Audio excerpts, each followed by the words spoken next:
Baik, Assalamualaikum warahmatullahi wabarakatuh. Perkenalkan, nama saya Faisal Al-Fajri dengan NIM 22338012. Saya dari Departemen Teknik Mesin, Fakultas Teknik Universitas Negeri Padang. Baik, pada kesempatan kali ini saya akan menjelaskan suatu material teknik, yaitu yang mana temanya adalah tentang metalografi. Di sini saya sudah mempersiapkan sebuah PowerPoint untuk membuat penjelasan atau materi kali ini lebih terukur. Baik, langsung saja kita mulai kepada presentasinya. Di sini kita membagi menjadi 7 buah pokok pembahasan. Yang pertama yaitu bagaimana cara kerja dari metalografi ini, kemudian sejarahnya, yang ketiga jenis, yang keempat ada keuntungan dan kekurangan, yang kelima ada aplikasi, yang keenam contoh, dan yang ketujuh kesimpulan.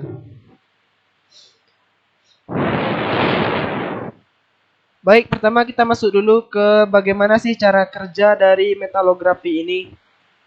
Metalografi ini bekerja berdasarkan prinsip bahwa struktur mikro suatu logam atau paduan dapat diketahui melalui persiapan spesimen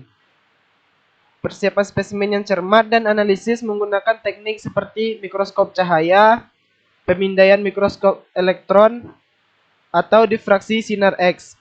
Proses persiapan spesimen meliputi pemotongan, pemasangan, penggilingan, pemolesan, dan pengetsaan logam atau paduan untuk menghasilkan permukaan tipis dan rata yang dapat dianalisis di bawah mikroskop atau mengidentifikasi komposisi dan struktur logam. Jadi metalografi ini menggunakan mikroskop sebagai alat utama untuk melihat hasilnya. Setelah spesimen disiapkan, ada beberapa teknik metalografi berbeda yang dapat digunakan untuk menilai struktur mikro.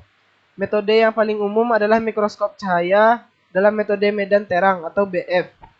Meskipun ada sejumlah teknik metalografi lain yang tersedia, termasuk iluminasi medan gelap, kontras interferensi diferensial, dan etsa warna. Kemudian kita masuk ke metode-metode dalam metalografi. Yang pertama yaitu metode penerangan bright field yang disingkat dengan BF. Ya, adapun pengertiannya yaitu metode penerangan bright field adalah salah satu teknik yang paling umum digunakan dalam metalografi untuk mengamati struktur mikro material terutama logam. Teknik ini melibatkan penggunaan mikroskop optik dengan cahaya yang ditransmisikan atau dipantulkan. Nah, berikut adalah bentuk struktur dari mikroskop yang dipakai dalam metode bright field. Kemudian ini adalah hasil dari kemudian ini adalah bentuk struktur yang dilihat menggunakan mikroskop dengan metode bright field ini. Selanjutnya kita masuk ke cara yang kedua yaitu menggunakan metode dark field mikroskopi.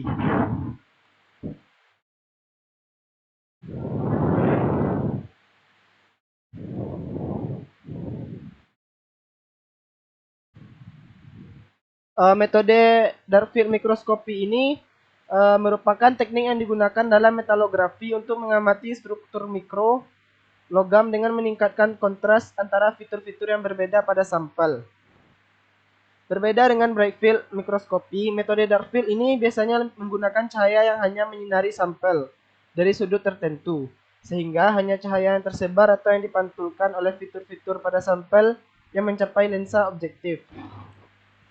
Nah, seperti ini adalah bentuk gambaran struktur dari dark field mikroskopi. Kemudian ini adalah hasil sampel dari metode dark field. Seperti inilah struktur yang dapat dilihat jika menggunakan metode dark field mikroskopi ini. Kemudian kita masuk ke metode yang ketiga yaitu menggunakan metode kontras interferensi diferensial.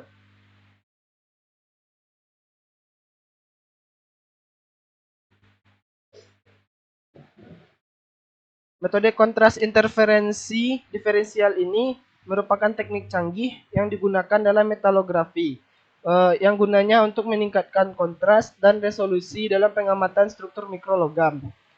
Metode yang disingkat dengan DIC ini memanfaatkan perbedaan dalam fase cahaya yang melewati atau dipantulkan oleh sampel untuk menghasilkan gambar dengan kontras tinggi dan efek tiga dimensi yang jelas. Nah, berikut merupakan perbedaan dari spesimen yang dilihat menggunakan mikroskop biasa atau dalam bidang terang biasa, kemudian dibandingkan dengan yang menggunakan metode kontras interferensi diferensial ini. Terlihat jelas bahwa pada gambar apabila menggunakan metode DIC ini terlihat lebih jelas struktur gambar yang struktur materialnya itu terlihat lebih jelas bagian-bagian cekukannya. Kemudian metode yang selanjutnya yaitu menggunakan metode color etching. Color etching atau metode etsa warna ini ia melibatkan penerapan etsa warna pada spesimen yang diterapkan secara kimia atau elektrokimia. Etsa ini membuat lapisan tipis pada permukaan spesimen di mana cahaya dari fitur mikroskop dipantulkan untuk mengungkap fitur mikrostruktur tambahan. Mikroskop cahaya terpolarisasi dan kontras interferensi diferensial keduanya dapat digunakan untuk metalografi kuantitatif.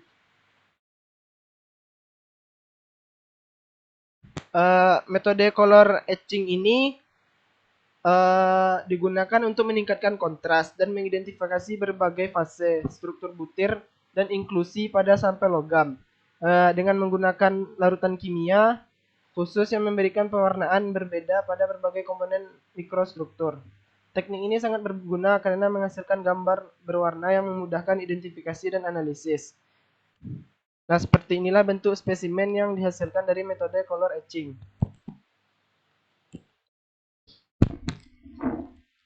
Selanjutnya kita masuk ke sejarah metalografi. Sejarah metalografi ini berakar pada pertengahan abad ke-19 yang dirintis oleh ilmuwan Henry Clifton Sorby. Sorby yang lahir di Woodbourne, dekat Sheffield pada tanggal 10 Mei tahun 1826. Ia adalah seorang ahli mikroskop dan geologi Inggris yang mengembangkan metode untuk mempelajari struktur mikroskopis, bantuan dan mineral yang kemudian disebut petrografi. Ia juga menemukan bahwa sifat-sifat logam dan paduan dapat dikaitkan dengan konstituen struktur mikro, seperti ukuran butir dan inklusi non-logam. Selanjutnya kita masuk ke jenis-jenis dari metalografi. Jenis metalografi dapat dibagi menjadi 3 jenis utama, yaitu metalografi optik, metalografi pemindaian, dan metalografi difraksi sinar X. Masing-masing jenis metalografi ini memiliki kelebihan dan keterbatasannya masing-masing. Artinya paling cocok untuk aplikasi yang berbeda. Jadi masing-masing jenis metode ini yang mempunyai kelebihan dan kekurangannya masing-masing sesuai dengan kebutuhan dan keperluan dari penelitian. Metode preparasi yang paling umum adalah metalografi optik. Jadi metode yang paling sering digunakan yaitu metode metalografi optik yang menggunakan mikroskop cahaya untuk memeriksa spesimen. Pemindaian metalografi elektron menawarkan tingkat perbesaran dan resolusi yang lebih tinggi, sehingga berguna untuk menganalisis fitur permukaan dan antarmuka. Sedangkan metalografi difraksi sinar X digunakan untuk menganalisis struktur kristal logam dan paduan. Ini adalah bentuk alat dari metode metalografi optik. Selanjutnya kita masuk kepada keuntungan metode metalografi ini. Keuntungan metalografi antara lain mampu memberikan hasil yang akurat dan dapat diproduksi untuk evaluasi kualitas, kapasitas, dan reproduksi logam dan paduan. Kemudian dia juga hemat biaya dalam pelaksanaannya. Hanya memerlukan peralatan dasar sehingga dapat diakses oleh berbagai industri dan aplikasi. Metalografi membantu menentukan apakah suatu material telah diproses dengan benar, mengidentifikasi cacat atau kekurangan material, dan menilai kesesuaiannya untuk berbagai aplikasi. Ini juga membuktikan sifat material seperti ketahanan terhadap korosi, keuletan, kekerasan, dan kekuatan. Hasil ini dapat mengoptimalkan desain komponen dan meningkatkan kinerja dan keandalan, sekaligus memainkan peran penting dalam analisis kegagalan serta mampu membantu para insinyur mengidentifikasi potensi penyebab kegagalan. Kemudian kerugian dari metalografi. Kerugian utama dari metalografi ini adalah memakan waktu, terutama ketika menyiapkan spesimen yang kompleks atau besar. Kemudian hal ini juga memerlukan keterampilan dan keahlian tingkat tinggi untuk memastikan bahwa spesimen diproses dengan benar sebelum pemeriksaan. Jadi untuk melakukan metode metalografi ini kita benar-benar harus memahami terlebih dahulu bagaimana caranya supaya hasil yang diberikan ketika melakukan penelitian atau pengamatan dapat terjadi dengan benar. Kurangnya otomatisasi juga dapat menjadi keterbatasan karena menganalisis spesimen dalam jumlah besar dapat menjadi tantangan. Kemudian kita masuk kepada aplikasi atau penggunaannya.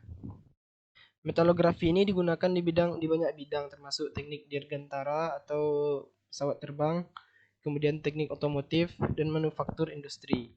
Hal ini digunakan untuk menentukan karakteristik mikrostruktur, menganalisis komponen paduan, mengevaluasi retak korosi tegangan, mendeteksi porositas, dan menilai kualitas las. Nah, ini juga untuk mempelajari logam kuno untuk menentukan komposisi dan strukturnya. Metalografi dapat digunakan untuk menentukan bagaimana logam akan berperilaku dalam kondisi berbeda atau ketika terkena unsur tertentu. Digunakan untuk pengendalian kualitas dan analisis kegagalan di berbagai industri. Nah, metalografi ini juga menunjukkan bagaimana kinerja material dalam kondisi tertentu atau ketika terkena elemen tertentu, sehingga memungkinkan desain produk yang lebih andal dengan karakteristik kinerja yang lebih baik. Kemudian kita masuk ke contoh. Metalografi dapat digunakan untuk berbagai aplikasi, mulai dari mendeteksi inklus non-logam dalam besi tuang hingga menganalisis komposisi butiran dalam larutan padat dan menilai kualitas las. Beberapa kegunaan umum untuk metalografi meliputi: yang pertama, analisis korosi. Struktur mikrologam dan paduan dapat diperiksa menggunakan metalografi setelah paparan lingkungan korosif untuk menentukan penyebab dan tingkat kerusakan korosi. Selanjutnya, analisis kegagalan. Struktur mikro, komponen paduan atau logam yang gagal dapat diperiksa dengan metalografi untuk menentukan akar penyebab potensial kegagalan dan untuk mencegah kegagalan lebih lanjut.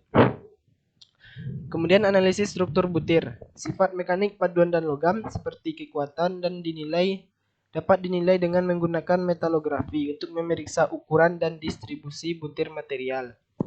Selanjutnya, analisis perlakuan panas. Menggunakan metalografi setelah perlakuan panas memungkinkan kita menilai struktur mikrologam atau paduan untuk mengetahui apapun yang dapat mempengaruhi sifat atau kinerja mekanis. Identifikasi fase. Metalografi dapat mengidentifikasi berbagai fase yang ada, seperti logam memberikan informasi tentang sifat dan perilaku. Analisis las. Metalografi untuk analisis las dengan memeriksa struktur mikro, kekuatan, dan mode kegagalan.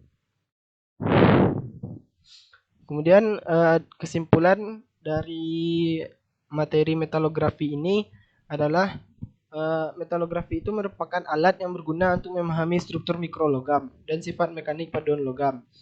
Jadi metalografi itu merupakan sebuah alat yang digunakan untuk melihat bagaimana struktur suatu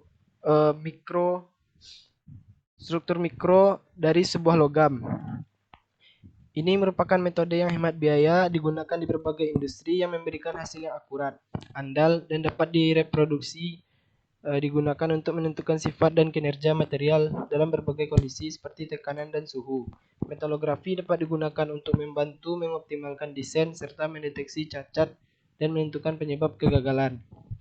Baik, mungkin hanya itu materi tentang metalografi yang dapat saya sampaikan. Selanjutnya nanti kita akan membahas sebuah artikel yang berkaitan dengan metalografi ini.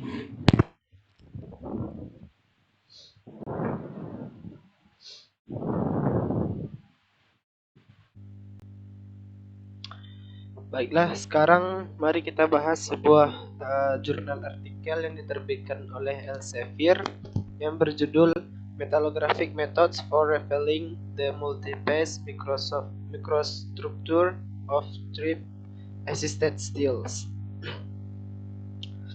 yang ditulis oleh Gerald Jesquis, Harlet, Moss, Van Hamburg, Ernut, dan Delany.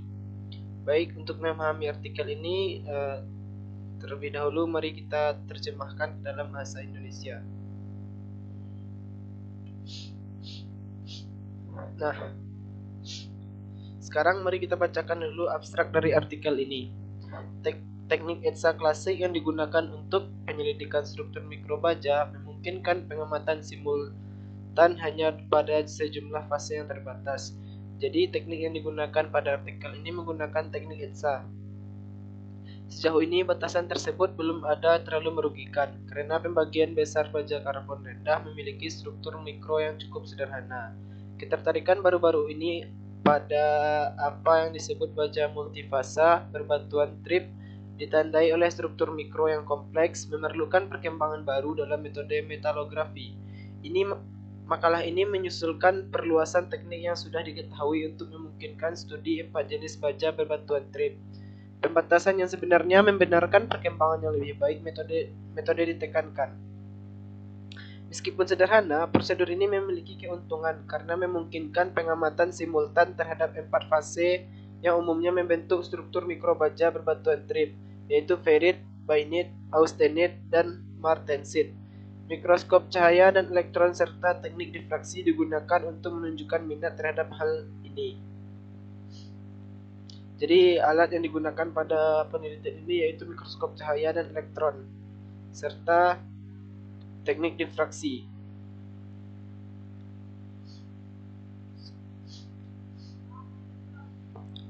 Kita bahas sedikit mengenai perkenalan atau introduction-nya. Pengaruh drastis struktur mikro terhadap sifat fisik dan mekanik baja menyebabkan pemeriksaan metalografi suatu keharusan untuk pemahaman dan peningkatan properti. Untuk mengungkap karakteristik mikrostruktur tertentu, banyak metode ETSA telah dilakukan dan dikembangkan. Di antaranya ETSA kimia, tentunya yang paling mudah dan terluas digunakan. Jadi dari metode ETSA ini, metode ETSA kimia merupakan metode yang terluas yang pernah digunakan, yang sering digunakan dalam penelitian. Baik, sekarang kita masuk ke prosedur percobaan. Penelitian dilakukan pada tempat yang berbeda, baja yang komposisinya disajikan dalam tabel 1. Ini tabel 1. Ingot dipotong menjadi lempengan-lempengan yang ada, kemudian panas dan dingin turun menjadi ketebalan antara 0,8 dan 1 mm sesuai dengan rute pemrosesan klasik. Gambar 1 menampilkan representasi skematis dari perlakuan panas dilakukan di pangkalan lembaran canai dingin untuk mendapatkan struktur mikro multifase yang khas. Materinya yang pertama dianil pada suhu antar kritis di mana austenit dan ferrit hidup berdampingan. Dia kemudian dengan cepat didinginkan dan disimpan pada suhu penuaan menengah di mana beberapa bainit dapat berbentuk dan dengan demikian berkontribusi pada stabilitas sisa austenit itu. Itu siklus termal berakhir dengan pendinginan akhir hingga suhu kamar. Nah, ini merupakan tabel 1 yang mana menampilkan komposisi kimia persentase berat dari baja yang diselidiki. Yang mana di sini terdapat 4 baja, yaitu baja A, B, C, dan D. Nah, ini merupakan ilustrasi skema anil trip yang diterapkan pada lembaran canai dingin. Kemudian kita masuk ke hasil dan diskusi. Prosedur ETSA warna yang dijelaskan sebelumnya diterapkan pada komposisi baja yang tercantum dalam tabel 1. Untuk kontras optimal dalam mikroskop cahaya, bukan diafragma iris, harus diatur secara hati-hati agar memungkinkan perbedaan yang jelas antara ferrit dan austenit batas butir. Nah, di tabel 2 ini menampilkan komposisi larutan yang mana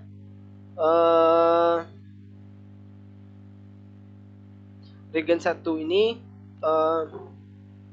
mengandung Na2 1 gram 1 Na2 S2O5 100 ml H2O suling. Kemudian reagen 2 mengandung 4 gram asam pikrat kering 100 ml etanol. Gambar 2 menampilkan mikrograf optik ringan baja A dan B setelah ETSA diwarnai diadaptasi dari teknik lepera F-ferrit biru hijau. Warna yang dihasilkan dari baja A ini berwarna yang A ini berwarna biru hijau. Kemudian bainit yang berwarna coklat pada gambar B. Dan MA martensit atau austenit sisa putih. Dan yang putih-putih pada gambar ini merupakan martensit atau austenit. Matriks ferritik dalam baja B menampilkan kontras biru yang jelas. Jadi matriks ferritik dalam baja B ini menampilkan kontras biru yang lebih jelas dibandingkan dengan yang A. Kemudian pada gambar 3 menampilkan mikrograf optik ringan dari baja C dan D, di mana matriks ferritnya menunjukkan warna coklat muda. Kemudian selanjutnya di gambar 4 menunjukkan pemindaian mikrograf elektron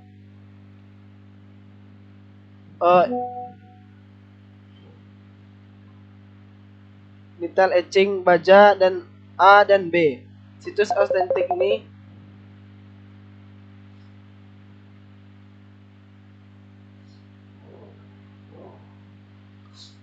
gambar 4 menampilkan pemindaian mikrograf elektron nital etching baja A dan B. Situs austenit dan marten yang tertahan menunjukkan aspek halus dan tanpa ciri.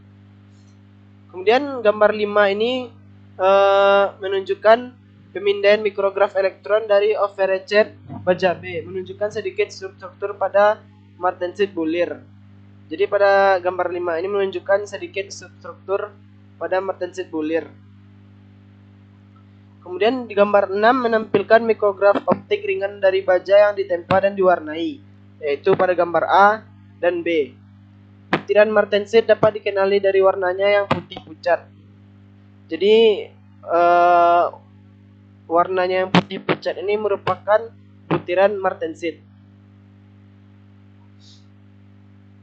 Kemudian di gambar 7 menampilkan butir martensit terisolasi dalam baja C yang ditempa dalam dan digores nital dan menampilkan ciri khas yang tergambar dengan baik struktur bawah. Kemudian di gambar 8 menunjukkan memindai mikrograf elektron dari spesimen yang disajikan pada gambar 4 setelah ditemper. Martensit dan austenit yang tertahan kini dapat dengan mudah dibedakan. Kemudian kesimpulan dari artikel ini adalah metalografi baru metode untuk karakterisasi baja multifasa berbatuan trip adalah dijelaskan terbukti bahwa benda dan struktur mikro yang kompleks dari baja ini memerlukan perbaikan dalam teknik metalografi yang ada. Warna yang cukup sederhana, prosedur ETSA diadaptasi dari lepera. Metode memastikan perbedaan ferrit, bainit, dan butiran austenit atau martensit mikroskop cahaya. Pemindaian pengamatan mikroskop elektron pada spesimen yang tergores nital juga mengalami kekurangan yang kontras. Baik, mungkin hanya itu dapat kita bahas dari artikel ini yang dapat saya sampaikan. Atas segala kekurangan saya ucapkan mohon maaf. Baik, saya tutup video ini dengan mengucapkan Assalamualaikum warahmatullahi wabarakatuh.